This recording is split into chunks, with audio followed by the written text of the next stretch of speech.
Hello, everyone. I'm Steven Whitear. I'm a student journalist from the University of East Anglia, and today I have with me Paula Toledo. Paula, please introduce yourself. Tell us a little bit about yourself.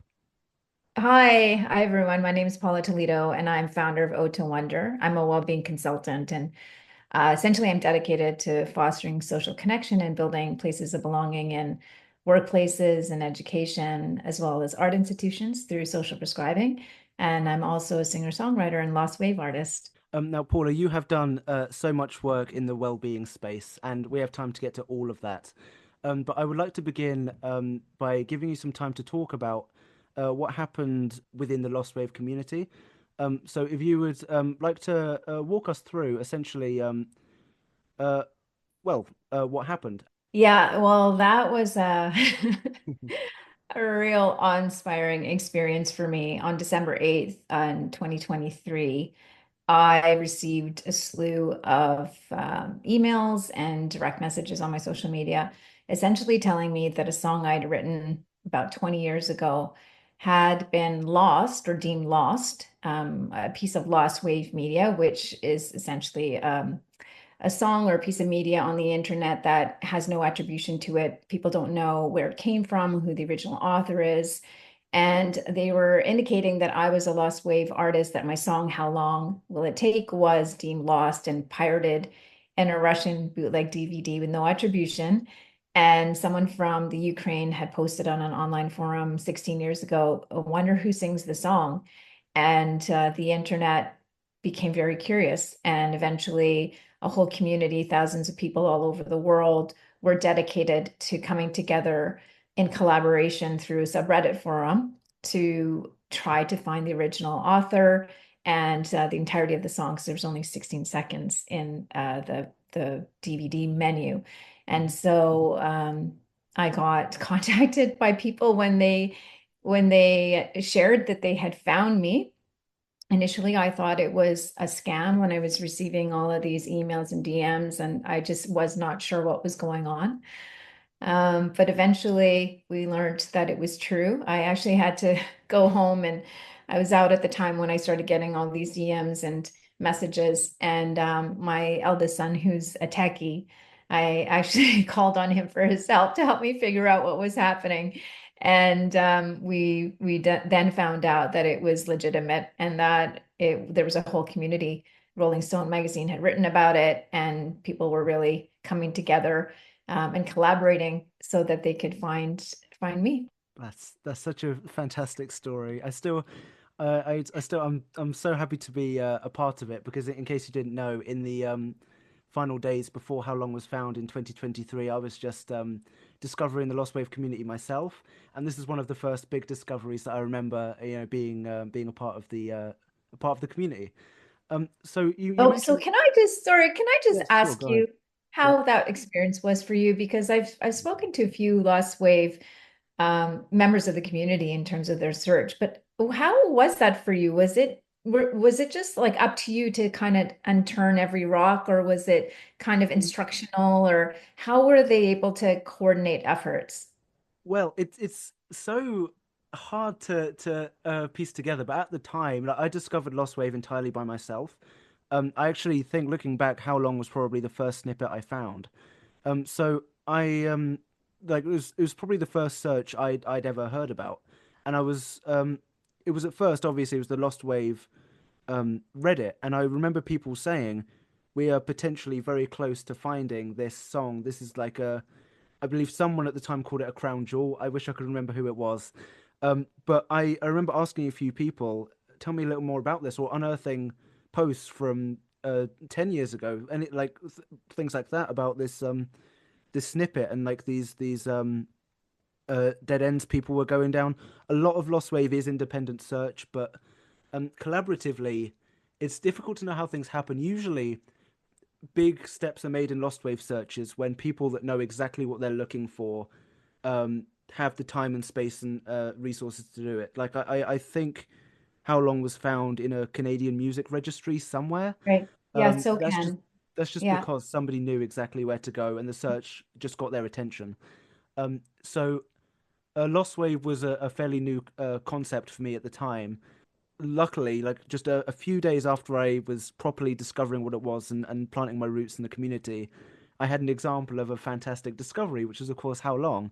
And hearing these stories about almost like fiction, like something that's been lost, and there's like this decade and a half long search to try and find it, and slowly more and more is uncovered. And the fact that no two searches are the same, it's brilliant. And so much about the importance of the song and the search and the scale of the search, I found out after the fact, after it had been found fully. And I was just blown away because it is honestly, it's such a beautiful song as well. I'm sure you've heard it so much, but it was I have like heard it. it was it's just it's wonderful. So I'm not really sure if that answers your Yeah, that question, but it was unlike any sort of sense of community and belonging that I'd ever sort of felt before. And it was the fact that like I discovered Lostwave myself, and yet in just a few days I was able to properly understand the community and sense of scale when your song was found. So there's that. It's I don't know. Lost Wave is an example of a discovery that was more of a coordinated effort. There are searches that were way easier than this, and I can't think of too many that have lasted longer. I know there was one search that lasted 20 years, but that's ended now. Um, so it really was like a huge event. I didn't understand the full scale of it at the time, but I was speaking with people who did, and I think that really helped. Oh my gosh, it's so incredible. And it feels like I have these out of body experiences when I hear anybody talk about the experience because it's really hard to believe that it was a song that came from me. And also because I 3 years ago did my master's in applied positive psychology, and my final capstone paper was titled, well, it was essentially the subject matter of building well-being pathways for art-based museum social prescriptions to buffer loneliness and enhance well-being. And in my capstone, I was unearthing a lot of research in terms of how art is a conduit to social connection, but really like engaging in these behaviors of pro-social behaviors like social advising and being tolerating uncertainty and there's the element of awe and wonder that when we engage in awe and wonder, we can feel kind of smaller in the grand scheme of something really large and incomprehensible.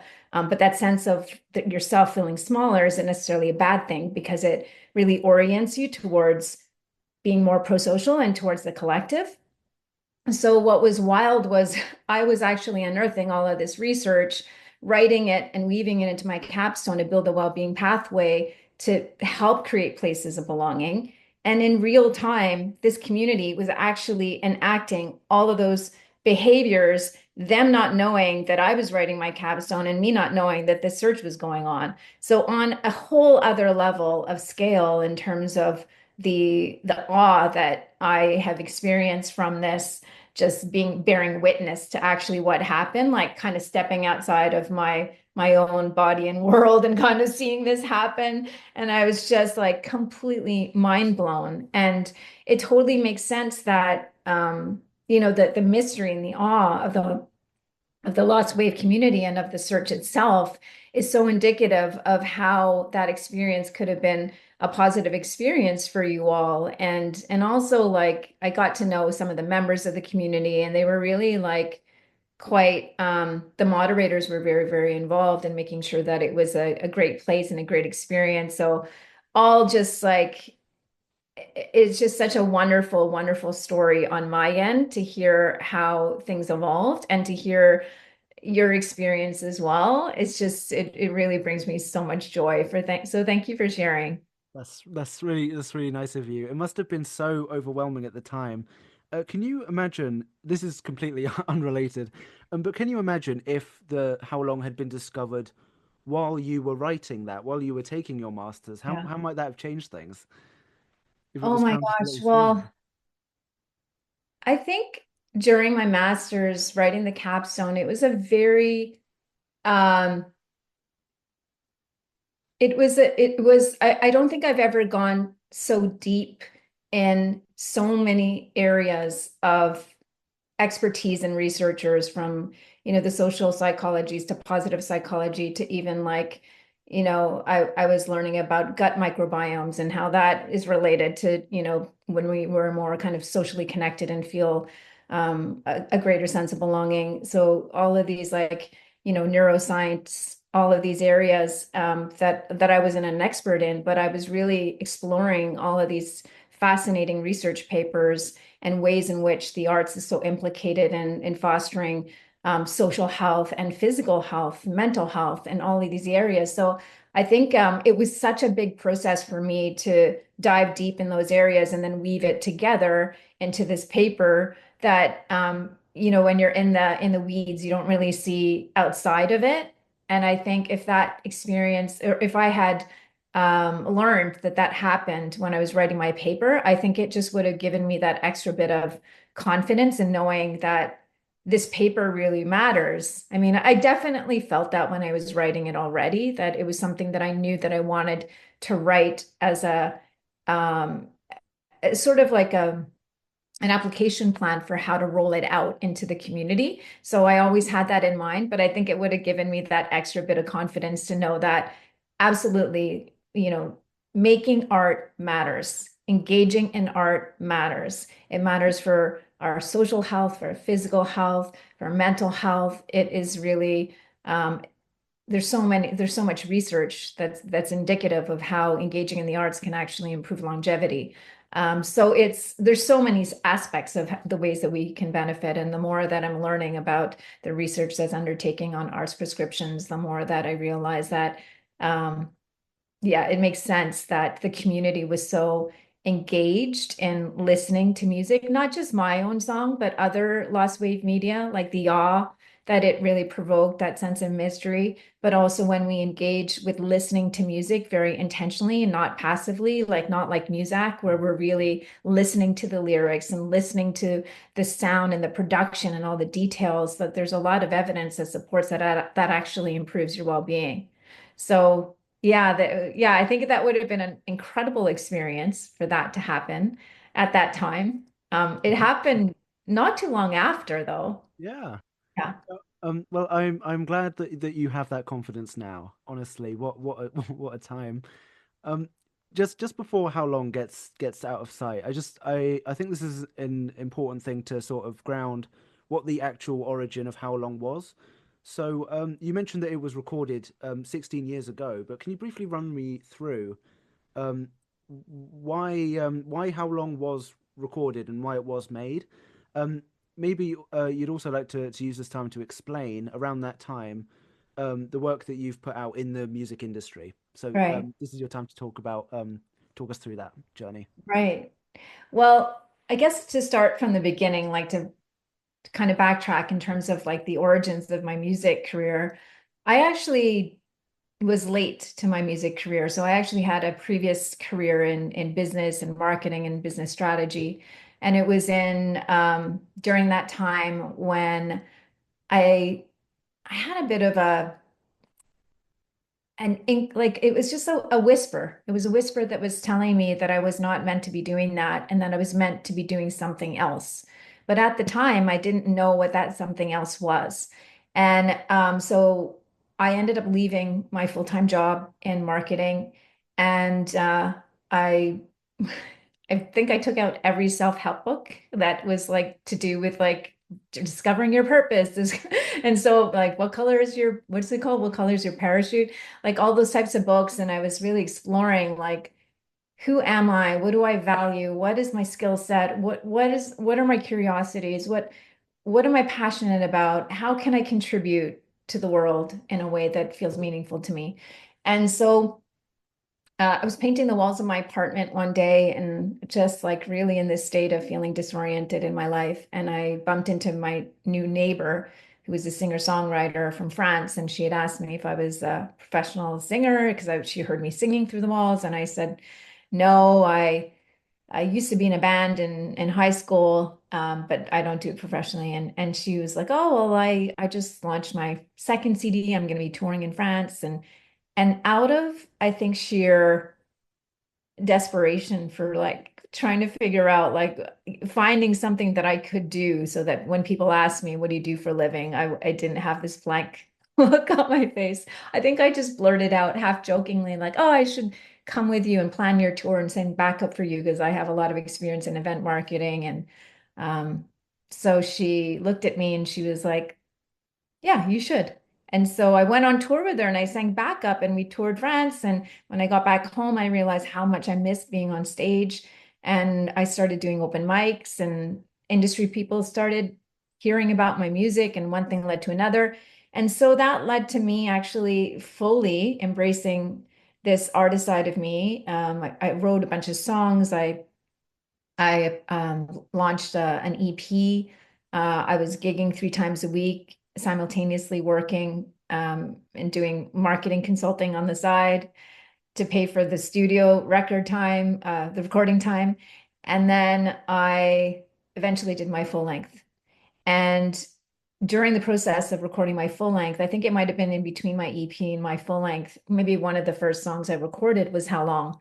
And that song after I performed it live one day at a gig, there was an executive that worked at Lionsgate Entertainment, and he said there's this made-for-TV film that him and his colleague are working on, and he was wondering if I would agree to giving them that song to place in the made-for-TV film. So I did. I gave him a copy of my master's and it got synced. It got placed in the film. And at the same time, there was industry people coming out to my shows and interested in my demos, and they were kind of sort of like radio testing it to see if it was going to get play. And if it got play, then they would get behind me as an artist. And that song got sort of like tepid response from the radio programmers. And so they never really got behind me or gave me a record deal. And at that time, I thought, well, I kind of, it's unfortunate to say, but it did affect my confidence or my confidence in that song. And so I think that was, if I'm recalling back as to why I didn't place it on the actual LP, I think that might have played into it. And so it never officially got out there on the LP. Stay a while. And it was sort of like this orphan song that was in my catalog. And then it just was out there on TV and film, but never really out there on an LP, and it never made it to the streaming. And so that song, I think that's one of the reasons that it surprised me the most, that was the song that, well, it was lost and then it got discovered, and that I guess there was such a response to it from the community because I was like, well, hold on, like I was told, almost 16 years ago that this song wasn't really like it wasn't a hit, quote unquote, a hit, and that people wouldn't respond to it in the way that it could be a hit. And then to hear that people rallied and like responded, and all of the DMs that I got from people who is so heartwarming for me to hear that my music could impact people in that way. Like it just, I always hear other artists talking about that, but I've never actually experienced that. I mean, I've had people at the end of my show coming up saying that they like my music, but never to the scale of that degree. So yeah, it was a real incredible experience to learn that. And you know what it did for me was it made me really feel a lot more confident, not just in me making my music now, but me in producing any type of creative work. To know that what really matters at the end of the day for any artist, for any entrepreneur, for anyone creating anything is to have that intuition. And when and it feels right with you, you know that people in the world will respond to it. And it's a very, I think people who create can feel that in their gut. And so to not let the outside forces sway what is good and what's bad, or what is popular and what's not, it doesn't really matter. If you feel really connected to it, then it's worthy of releasing it into the world. People will respond to it. Yeah, that's So fantastic. just to answer the last part of your question, so since that point, what happened was I ended up I sort of officially stopped professionally making music at the time. I became a mom. So that those are my creative projects for, I guess, the 15, they're now 15 and 17. And during that time, I also had a significant change in my life. I moved across the country twice now. The first time to be home with my family after I lost my husband. The children were my children were very, very young. And so my whole role was really making sure that they were well and that they were thriving. And in bits and pieces, I started to create and make music thanks to this godsend of a doctor and social care coordinator that supported me when my body was really very, I was in a lot of physical pain after the loss, and I had also lost my mother. And I just, it was preventing me from sleeping and moving and even nursing my son. So I went to see a doctor and actually didn't go to see a therapist. My first stop was going to see a doctor to see what was going on. And so she did her whole, she questioned me, asked me a lot of questions to find out if I was living with postpartum depression. But I was really motivated and I was really engaged with my children. I wasn't really having problems sleeping other than due to the physical pain. And so she referred me to a social care coordinator. And this woman, Nicole, would come see me over an 8-week period. And she really listened to me and listened to what mattered. And she asked me what brought me joy. And when she learned that I needed to move my body and that I was a singer-songwriter, she referred me to a movement prescription and to a art prescription. She really encouraged me to start making music with my community again. And those social prescriptions were a game changer in my life. It really turned everything around. I started to feel way more self-empowered. I started to feel way more engaged, and the pain went away. And it really helped me to understand the power of being with others, but also playing with others, the power of play. And that experience of me playing with my children as well and entering their world of wonder really informed my whole perspective on resilience. And that when we engage in these moments of awe and wonder all throughout our day, these little moments here and there, they all can stitch together and help support us to move forward. So that I have created these little pieces of music throughout. Some of them are in real rough forms, like demos. Some of them are more fully done. And I'm in the process now of trying to write a book and launch the music at the same time that can really speak about that experience. That's thank you so much for opening up about that. It's really it's heartwarming to hear your journey, honestly. In the 16-year wait between when How Long was released or was last seen to when it was rediscovered, and you obviously gained a new community and the things that have happened since. You've touched on it quite a bit, but I was wondering if because you've done a little more after that. You've done some public speaking. There is Ode to Wonder. Maybe you'd like to talk a little bit more about what else you did in that time. Right. So yeah, there are a lot actually. So I became an advisor for psychological health and safety in the workplace. Canadian Mental Health Association had this program to for training for advisors. And given that my background was actually in the corporate world, I really wanted to look at how can we support the workplace and employees within systems in the workplace so that people could feel more engaged, greater sense of belonging, and really thrive to so that they can experience, a happy and satisfying life, but also from the perspective of preventative, preventative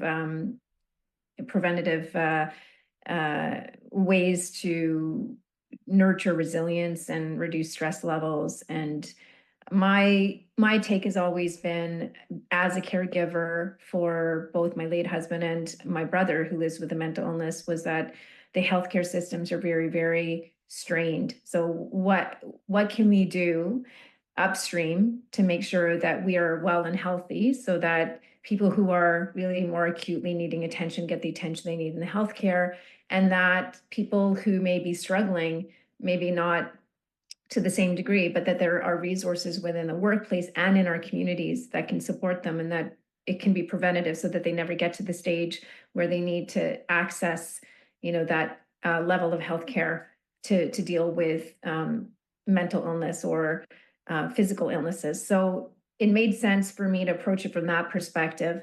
And I did a lot of talking and speaking engagements on advocating for mental health. And I really believe that it was a very big barrier to getting access to help in any capacity if we can't really talk about what's going on and if people in our community don't really understand mental health. And so 16 years ago, when I started doing that, giving these talks or speaking and doing these keynotes, there wasn't as much, I guess, demand for services because people were still kind of coming out and little by little talking about it.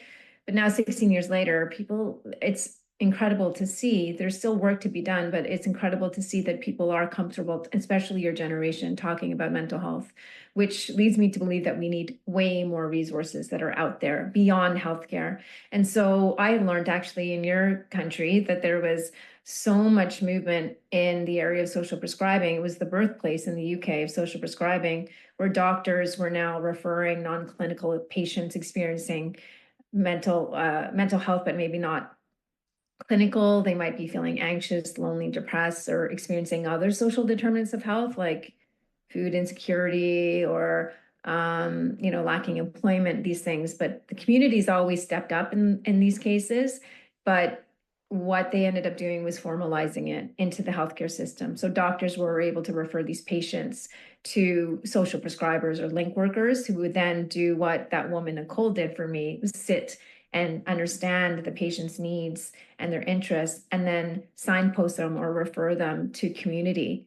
And so I became very interested in this model because it made logical sense to me based on what I'd personally experienced, but also what I'd experienced as a caregiver and learning the ins and outs and the fragility of the healthcare system and how we really need to work together from a strength-based perspective. So that's what led me to go back to do my master's in applied positive psychology at the University of Pennsylvania. I was really understanding that strengths-based approach and really focusing on the area of social prescribing. And then finally, when just prior to actually going back to do my master's, I had started recognizing that in the workplace, putting together in Canada, we have what's called the national standard for psychological health and safety in the workplace, which is voluntary, but kind of similar to ISO, but more on the psychological areas where you can go in and build these programs and reinforce psychological health and safety in the workplace. But I really felt like these programs needed a starting point where the environment felt fertile to be able to plant these seeds. And what was lacking was this sense of connection. And so I designed these, what I call wonder gatherings, based on my lived experience of engaging in playful ways with wonder, how there's this positive contagion that can happen when we experience awe and wonder, similar to what you experience in the Lostwave community, where it really breeds this kind of pro-social way of working together, more creativity, more collaboration. And so I designed these wonder gatherings to really help people interact in more meaningful ways through stories of awe and wonder. And music sometimes is a component of it. People bring their songs of wonder and share their songs of wonder. And then I facilitate it in a way that people are then able to spot the strengths in the person sharing. And it's a really incredible experience. Often I bring tissues because people are moved to tears hearing other people, like not in a sad way, but just it's very moving to hear how people see the world in such beauty. And it's always an incredible experience to see it in the workplace environment with corporate, leaders and their employees, where typically in the workplace there's this power differential. But when I facilitate these gatherings, it's everybody comes together in a very human way. So I like to say that I put the human back into the human resources, that it's not just the system, it's like the humanity aspect of it. So I started working on these wonder gatherings, and now I've incorporated, with the help of some colleagues who also work in the music capacity and as a positive psychology practitioner, we've come together and we've started working on these music and wonder gatherings where Um, we perform, and then we talk about our songs, and we talk about why they were our wonders, and then we get everybody to engage in the wonder gathering experience. And it's been really, really, really meaningful. And I can see as a songwriter how there's that connection with the audience, but then I can also see from from a well-being consultant's perspective, and the person that founded and designed it, these wonder gatherings, how it's now working, and how I can see it in like experientially how people are able to connect in that way through music and through stories and through awe and wonder, and then knowing that there's a science behind it is really, to me, just fascinating. So that's been my work lately, and I'm also now the lead well-being consultant at the Vancouver Art Gallery, where they're launching Art of Wellbeing Lab, which is we're building an ecosystem and bridging the medical community, so doctors and scientists with Indigenous elders and artists, and all coming together to create programming to foster more social connection and increase, personal and collective well-being, societal well-being. And it's been an amazing experience. We just recently launched a nature prescription initiative where we are collaborating with PRX. So they're a nature prescription program where doctors can write prescriptions for nature park visits and experiences. And we have collaborated. So we have inside the Vancouver Art Gallery, Emily Carr's artwork, and it's all nature artwork. And so we've put together a self-guided a piece of collateral that people can now have when they get the prescription for the PRX. They also get a free visit for themselves and someone else to enter that space and view Emily Carr's artwork and kind of do this nature bathing experience. And then this guide has some prompts for slow looking and mindfulness and ways to really engage and connect with the art and really connect with how they feel when they're looking at nature, which can be really restorative, both in person and through art. So that's been extremely rewarding too. That's really recent because it was launched on World Health Day. Yes, I saw you speak at the event there as well. It mustn't have been too long ago. That must have felt very rewarding. How long a process sort of was that? How long did that take before it reached a stage where it got the media attention and the progress that it has today? Right. How long did that take before something like that can launch? Yeah, it was really, thank you for asking that. It was, so when I completed my capstone, I reached out to the director at the Vancouver Art Gallery, who's now the co-CEO, co-interim CEO of the Vancouver Art Gallery, Sirish Rao. And I let him know that I was exploring this body of work, and this was my area of focus for my capstone. When I completed the capstone, I gave it to him, and he read it and was intrigued. And it was an area, I think, that was within his vision of where he wanted to see things and moving towards this aspect of improving societal well-being, as the Vancouver Art Gallery really being the fulcrum of that piece within Vancouver. And I'd also simultaneously reached out to Dr. Lem, who is really well known, not just in Vancouver and in Canada, but internationally for her work in nature prescriptions. And we started having these talks and walks on the beach and kind of envisioning, working together eventually. And I was eventually asked, excuse me, to speak at the Vancouver Art Gallery at this talk on the art of happiness. And Suresh had asked me to come speak. And it was at that talk that I invited a few doctors that I built some relationships with. Dr. Lem was one of them.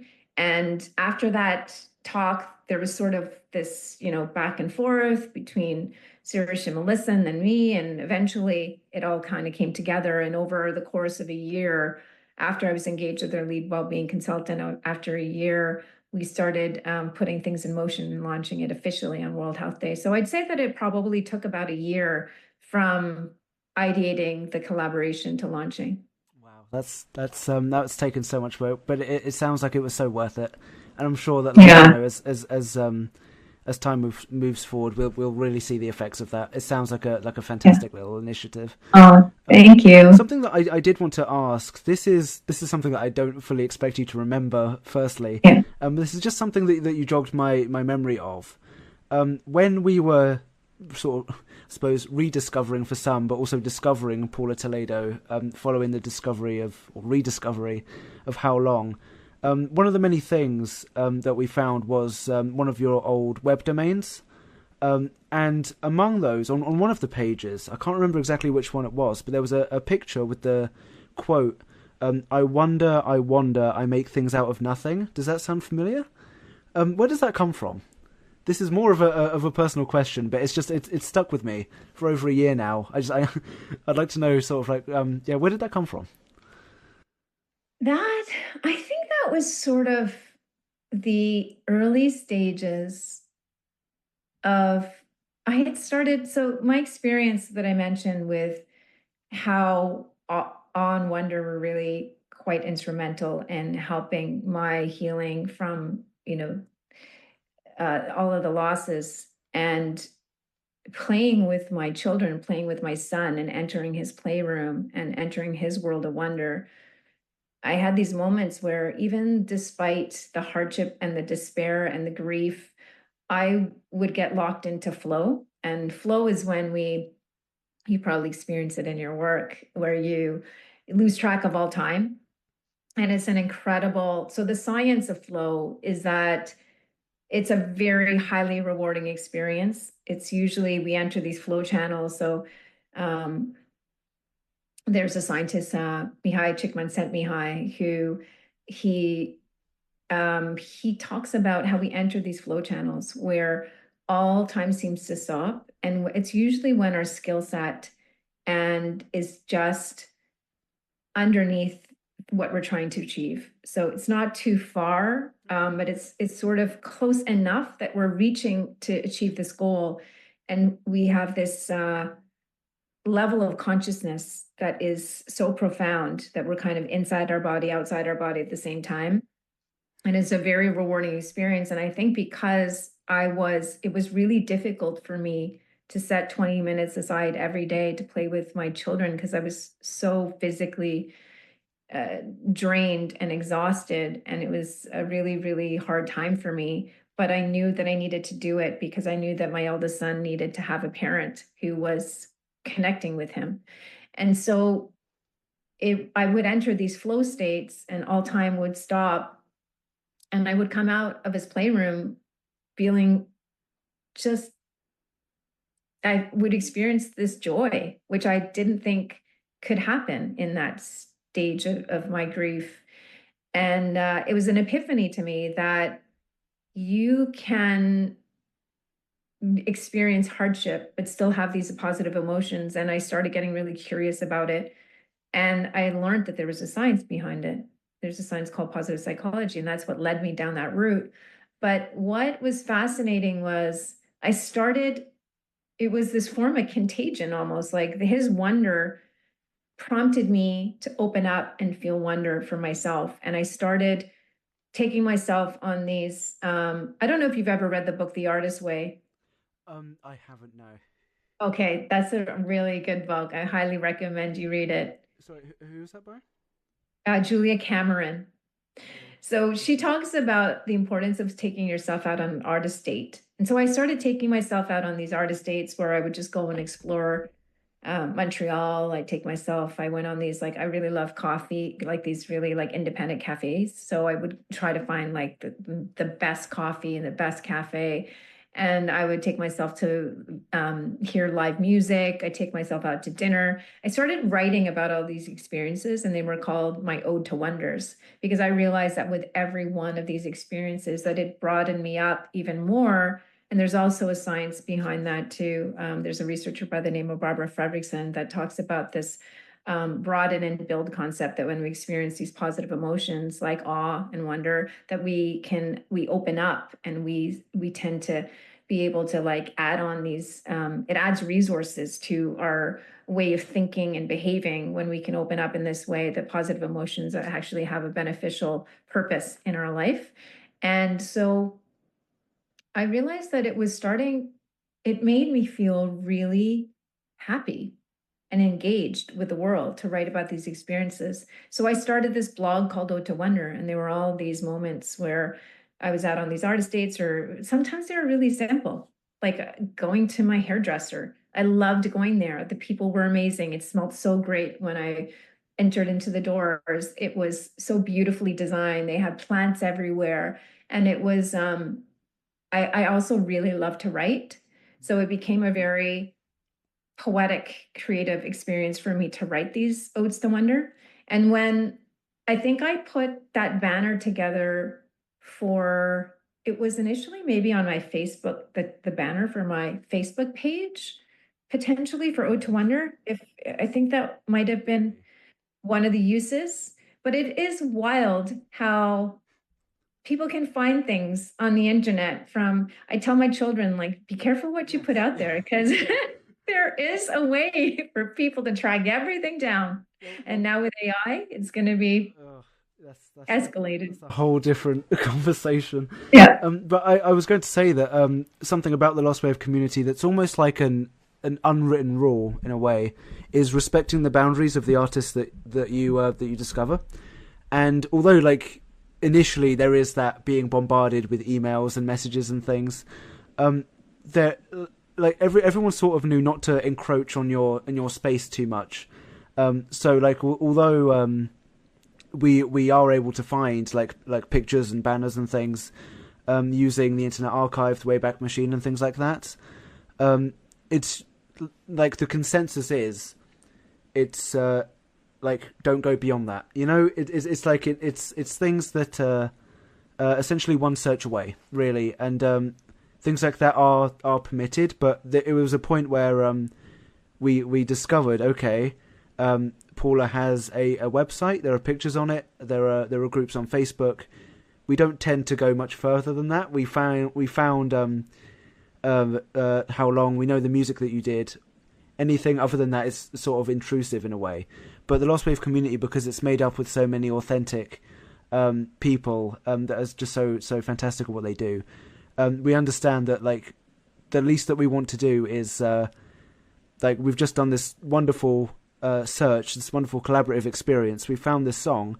We don't want the artists to hate us by bombarding them or finding all of this stuff. So I can understand how overwhelming, perhaps unnerving it could be that these things are so easy to discover, going back years and years and years. But as long as it's the Lost Wave community that's behind it, there is, I believe, nothing to worry about because we understand space and boundaries and things like that with the artists that we work with and find. But so sort of other than the Vancouver Art initiative, which is obviously a huge accomplishment, I want to focus now on post 2023. So this is the new community that sort of discovers you all at once. The work that you've done in the last year, again, other than the Vancouver Art Gallery, and also looking forward to the future, bringing it forward, other ways that you're looking to connect with your audience. Oh, that's a great question.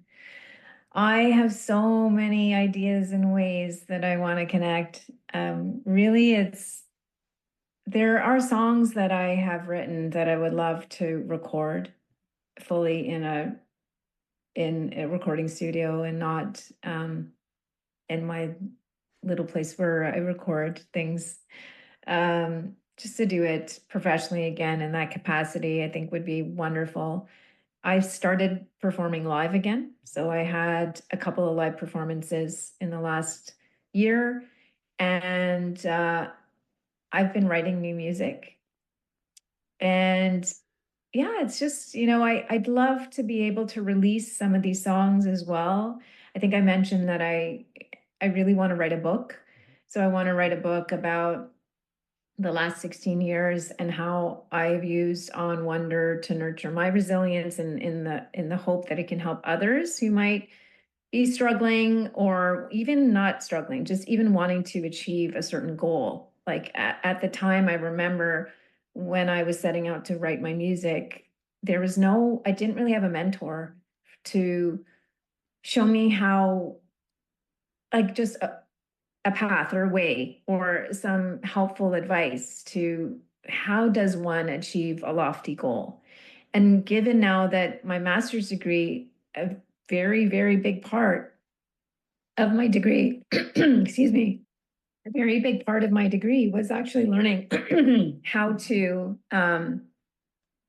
achieve, how to work towards a goal and what to do if you encounter some resistance or roadblocks. And I think through my life, I've had to figure things out the hard way, like how to work through those challenges and roadblocks. And what ended up working, I realized was actually what the science was saying in terms of these are the behaviors that you need to engage in if you want to set a goal. And so, and achieve it. So I would love to help the creative community within the Lostwave world. I know that everybody has a dream and a want and a desire to achieve something in their life, whether it's personally or professionally, eventually in their what they want to do with work. Like for instance, yourself in broadcast journalism. And so when you reached out to me to do this interview, I was like, of course, I would love to help you. Because I think it's important that we have community and we have mentors and people that can guide us along the way. You know, I do believe that adage that it takes a village.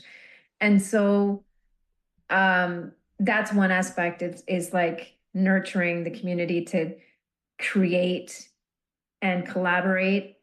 Um, Also trying to get my own music and creative expression out there in the world would be really fulfilling for me as an artist, and building the community itself so that we can all stay in touch in some capacity. If there's a way that I can offer any helpful tips or advice, that would be great too.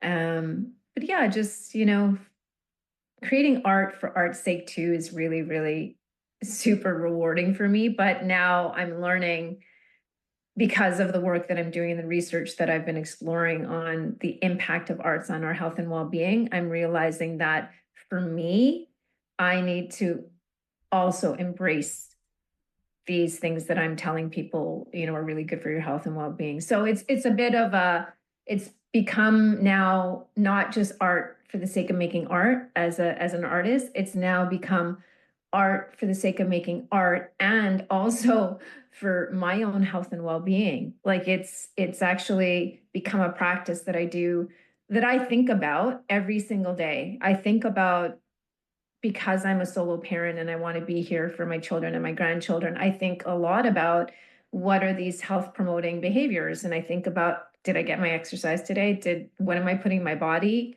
I'm thinking about getting good quality sleep. And now two important pillars. And I've always really loved going for walks and being in nature, is like, yeah, getting that time in with nature and creating and making art and expressing myself and singing and making music and connecting with others. Like those are like, there's now 6 important pillars to my life, as opposed to the 3 that existed when I was probably my 20s or 30s. Paula, thank you very much for joining me. Happy 20th anniversary to Stay a While, and thank you everyone for listening at home.